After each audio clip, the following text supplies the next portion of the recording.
हे बाय कचरा डेपोत आली आहे ह्यांना जेवण द्यायला. आज लेकरं बघाय तिथं खाऊ ठेवलं, अंडी भात वगैरे.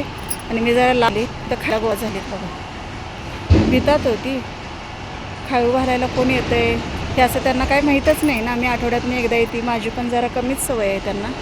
हे बघा हे यायला लागलीत आता हळूहळू. मी जरा लांब उभारली आहे ना.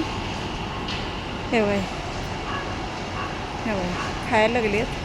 आणि तिकडे जे खाली आहे ना एकदम लांब ती झाडं दिसतात ना, त्याच्या भिंतीच्या आतल्या साईडला मांस पडतं. खूप घाणेरडा वास येतो कत्तलखान्याचं मांस. त्याच्यावरच जाऊन ते खायला बघतात भूक लागली की.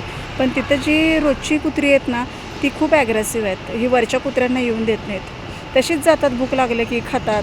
काय करणार मग? किती दिवस ते राहणार ना उपाशी. जरा फाडतात तोडतात, जबडा फाटतोय, पाय फाटतो कुणाचा भांडणात. हिटवर मादी आली की त्या मादीच्या मागे एका संघ इथं जवळजवळ 10-10 15-15 मादे हिटवर असतात. पिल्लावळे तेवढीच होती, मरतात तेवढेच. पक्षी त्यांची पिल्लं उचलून घेऊन जातात. खूप वाईट परिस्थिती आहे इथं. उगाच कचरा डेपो करतात हे आणि जनावरं आणून सोडतात. इथं ही सगळी सोय पिंजरे वगैरे त्याचे अन्न पाणी सगळी व्यवस्थित सोय करून त्यांनी इथं जनावरं सोडली पाहिजेत. एवढा निर्दयी मनुष्यजात कशी असू शकते ना.